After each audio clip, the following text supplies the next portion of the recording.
मोहम्मद बिन Salman Saudi अरब के crown Prince यानी प्रधानमंत्री ने खुल्ला ऐलान धोखा दे दिया है। कल तक मुसलमानों को यह लग रहा था बीच में कि शायद सऊदी अरब की यह सरकार मुसलमानों को धोखा ना दे। सऊदी अरब बीच में यह बोल रहा था कि हमारे लिए फिलिस्तीन जरूरी है, लेकिन दूसरी तरफ से इजराइल से वो बात भी कर रहा था। आज की और आज तक की सबसे बड़ी खबर बता रहा हूं, ध्यान से कान खोलकर सुनिए। मोहम्मद बिन सलमान ने अपनी ही जुबान से अमेरिकी न्यूज चैनल फॉक्स को इंटरव्यू देते हुए कह दिया है कि इजराइल से बातचीत करते करते हर दिन हम नॉर्मलाइजेशन की तरफ आ रहे हैं, क्लोज हो रहे हैं, करीब। इजराइल से हम हर दिन करीब हो रहे हैं।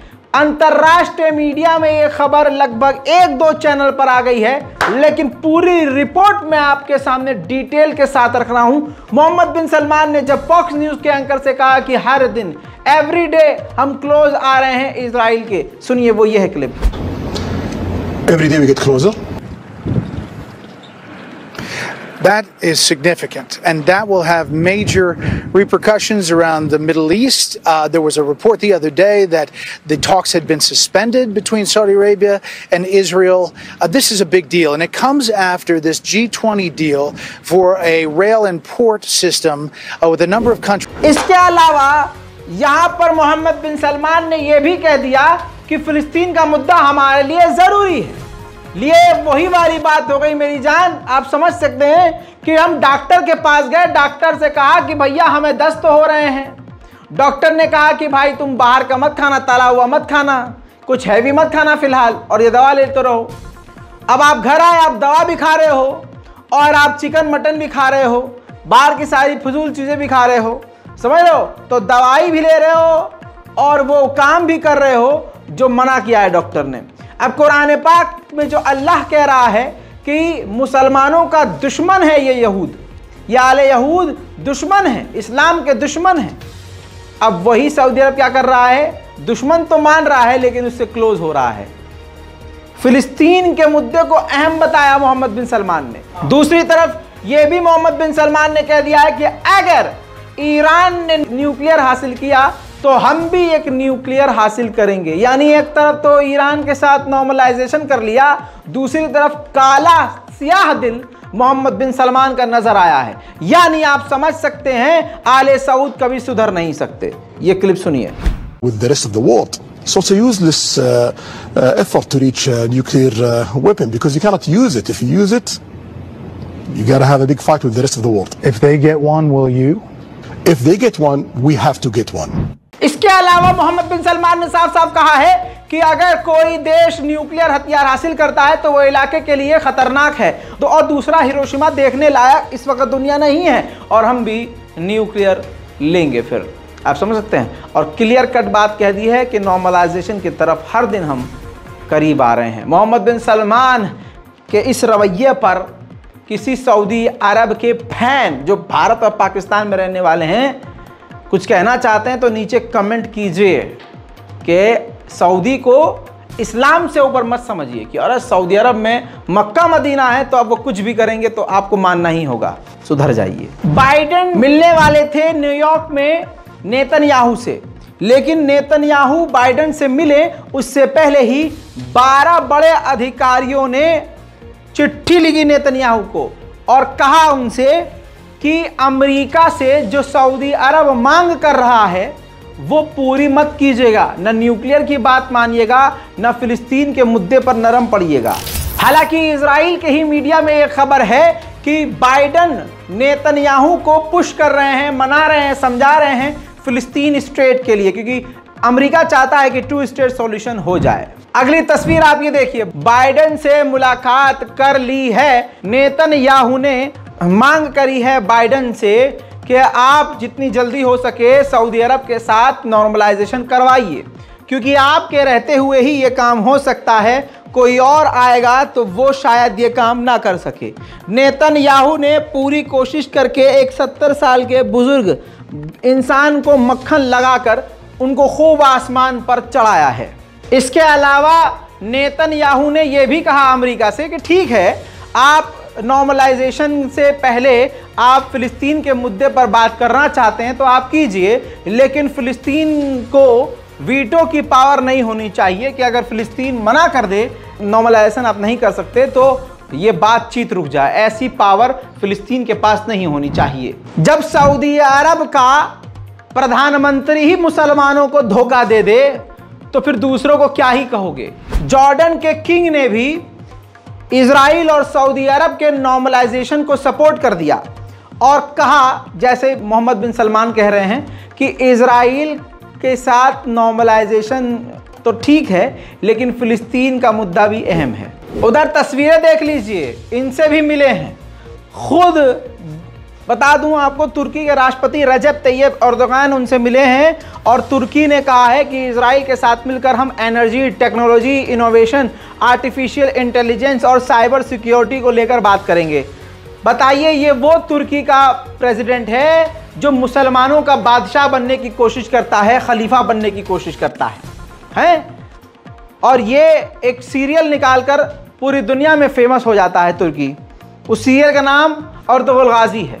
दुनिया ने सोचा अरे दादा ये कितने अल्लाह वाले हैं, लेकिन हकीकत सामने आ गई है। कुरान जिससे दूर रहने को कह रहा है, ये पूरी तरह से खुलकर उसके साथ हो रहे हैं। मेरे दोस्तों, इतना ही नहीं, सोच के देखिए, इस वक्त यूएन की रिपोर्ट है कि इजराइल सबसे ज्यादा जुल्म फिलिस्तीनियों पर कर रहा है, लेकिन मजाल है कि रजब तैयब एर्दोगान की जबान से कुछ निकल गया हो।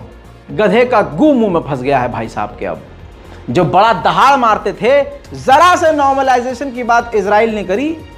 इसीलिए कहते हैं भाई साहब, पैसा इंसान को अंधा कर देता है। बुरा लग रहा होगा ना, तो फिलिस्तीन का दर्द अगर सीने में होगा ना तो मेरी बात बुरी नहीं लगेगी। क्यों नहीं बोले रजब तैयब एर्दोगान? पूरा मौका था बोलने का मुसलमान देशों को इस वक्त यूएन में खड़े होकर, नहीं तो अलग से मुलाकात कर रहे हैं उनसे एर्दोगान।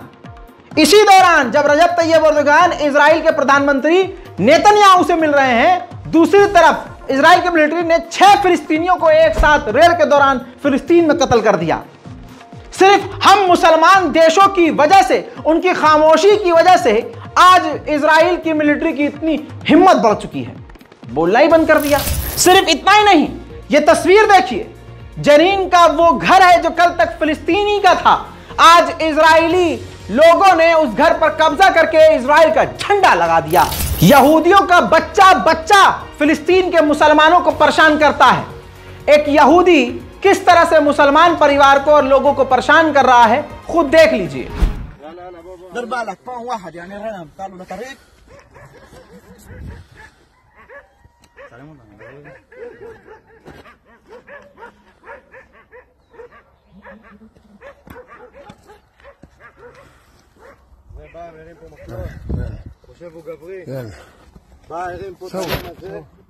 בא להם עלינו, זה הבן אדם, זה הבן אדם, זה הלום שהוא הרים, 2 מטר, 2 מטר חתיכת ברזל, תעיף את זה.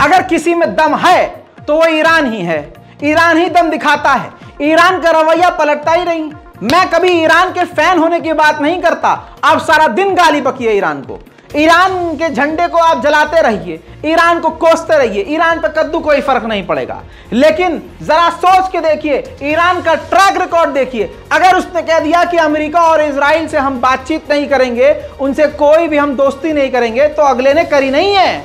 पैसे के लालच में किसी इतनी पाबंदियां लगाई गई हैं कि ईरान झुक जाए, लेकिन क्या ईरान झुका? नहीं।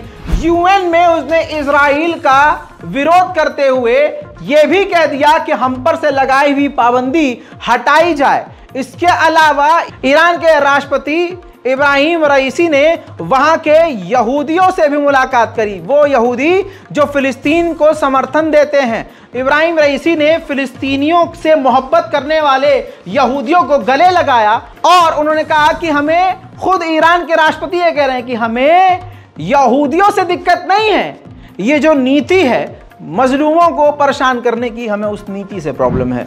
इब्राहिम रईसी ईरान के राष्ट्रपति जब यूएन में भाषण दे रहे थे तो इजराइल का जो एनवॉय था, ये देखिए, खड़ा होकर माशा अमीनी का पोस्टर दिखाने लगा। साबित कर दिया इजराइल ने कि माशा अमीनी के नाम पर ईरान में जो आतंकवाद और दंगा और प्रदर्शन हुआ है उसके पीछे इजराइली है। लेकिन फिर अंतर्राष्ट्रीय लेवल की किरकिरी भी झेलनी पड़ी। यूएन की सिक्योरिटी ने फिर उस इजरायली एनवॉय को धक्के मारकर बाहर निकाल दिया। उधर ईरान की सरकार ने कानून को और सख्त कर दिया है। उनका कहना यह है कि अगर ड्रेस कोड और ड्रेस, यानी कोई लड़की जो हमारे कानून को तोड़ती है, चिपके हुए कपड़े पहनती है, अधनंगी होती है, सर को नंगा लेके घूमती है और अभ्रद कपड़े पहनती है, तो उसके खिलाफ सख्त से सख्त कार्रवाई फिर की जाएगी। उधर दोस्तों, गल्फ कॉरपोरेशन काउंसिल और अमेरिका ने फिर से मिलकर कहा है ईरान से कि आप IAEA के वैज्ञानिकों को अपने यहां इंस्पेक्शन यानी जांच करने के लिए आने दें, ताकि वो पता लगा सके कि आप यूरेनियम कुछ ज्यादा तो नहीं बना रहे। जैसा मैंने आपसे कहा था कल कि रूस के डिफेंस मिनिस्टर ईरान पहुंचे हैं और वो हथियार ही लेने गए होंगे, लेकिन आज मेरी बात सही साबित हो रही है। अपने दिमाग का इस्तेमाल कीजिए। रूस के डिफेंस मिनिस्टर उसी दिन उन जगहों पर पहुंच गए जहां ईरान मिसाइल और हथियार बनाता है। बड़े ही इंप्रेस हुए रूस के डिफेंस मिनिस्टर। उन्होंने ईरान की नई नई मिसाइलों को देखा जो काफ़ी दूर तक वार कर सकती हैं और कुछ ऐसी मिसाइलें हैं जो काफ़ी कम दूरी की होती हैं। कई हथियार ऐसे हैं जो जंग में ज़रूरी होते हैं। खासकर मिसाइलों में रूस ने काफ़ी ज़्यादा इंटरेस्ट दिखाया है। अब इस तस्वीर के बाद लिख के ले लीजिए, कल तक आपके पास सारी दुनिया से खबर आना शुरू हो जाएगी कि ईरान और रूस के बीच हथियारों की डील हो गई है और जल्द इल्ज़ाम एक बड़ा लगने वाला है अमेरिका और यूरोप के देशों के द्वारा ईरान पर। एडवांस में ही बता रहा हूं कि ईरान की इस तस्वीर की वजह से अब ईरान पर और भी कड़े प्रतिबंध लगाने की बातचीत शुरू हो जाएगी। बस इंतजार कीजिए, यही खबर आएगी। सोच के देखिए, अभी मैंने ये बात कही है, दूसरी तरफ मैं पहले ही रिपोर्ट दिखा रहा हूं।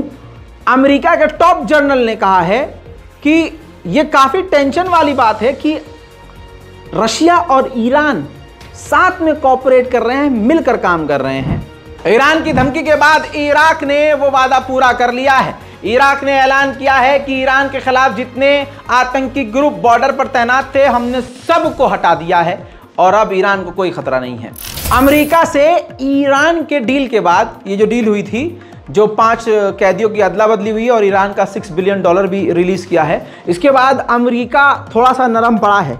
उसका सबूत यह है कि ईरान ने इस डील के बाद जो अपने तेल का एक्सपोर्ट है वो बढ़ा दिया है। यानी अमेरिका अब ईरान के तेल के टैंकरों को जब्त नहीं कर रहा है। शायद अंदर टेबल के नीचे भी ऐसी कोई बात हो गई हो जहां अमेरिका ने कह दिया, भाई साहब आप हम पे थोड़ी सख्ती कम करो, हम आप पे कम कर देंगे। उधर मेरे दोस्तों, आर्मीनिया आखिरकार हार गया। ससुर का नाती कभी जीत नहीं पाता लेकिन पंगेबाजी जरूर करता है। आर्मीनिया की सेना तो लड़ने के लिए भी नहीं आई, लेकिन बॉर्डर पर जो अलग अलग ग्रुप वाले थे उन्होंने अजरबैजान की सेना के सामने जाकर सरेंडर कर दिया। मैं आपको बताना चाहूंगा कि अजरबैजान के 2 से 3 दिन के हमलों में आर्मीनिया के गांव और बॉर्डर पर मौजूद आम लोग मिलाकर और जो मिलिट्री है उनको मिलाकर और जो संगठन वाले हैं, ग्रुप वाले हैं, उनको मिलाकर टोटल 200 लोग मारे गए हैं आर्मीनिया की तरफ से। अजरबैजान ने बड़ा नुकसान आर्मीनिया का किया है। आर्मीनिया की सेना तो लड़ने भी नहीं गई, फिर भी बिना लड़े बुरी तरह से आर्मीनिया हार गया है और इस वक्त आर्मीनिया के देश के अंदर, आर्मीनिया के अंदर मिलिट्री कूप का खतरा बढ़ गया है। लेकिन यूरोपीय यूनियन ने सख्त प्रतिबंध लगाने के लिए मीटिंग बुला ली है। अजरबैजान पर अब लगेगी पाबंदी, इसकी तैयारी पूरी हो गई है। रशिया भी अजरबैजान से नाराज हो सकता है क्योंकि रशिया का एक पीस कीपर जो आर्मी जो बॉर्डर पर तैनात थी नजर रखने के लिए, शांति बनाए रखने के लिए, अजरबैजान के हमले में रूस का वो सैनिक भी मारा गया है। इन तमाम चीजों के बावजूद आज भी हालात आर्मीनिया के बॉर्डर के इलाके के इतने खराब हैं कि रूस की सेना आर्मीनिया के आम नागरिकों को वहां से निकाल रही है।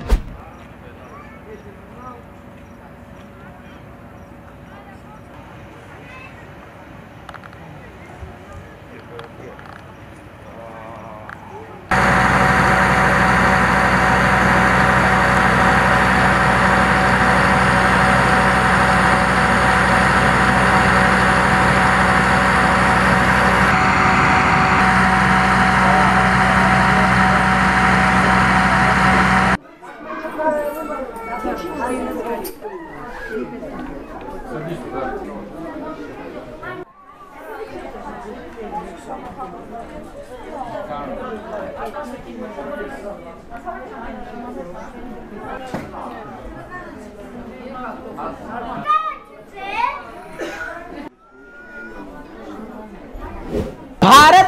और कनाडा के रिश्ते इतने बिगड़ चुके हैं कि कनाडा के साथ के कई सारे देश भारत से मुंह मोड़ रहे हैं।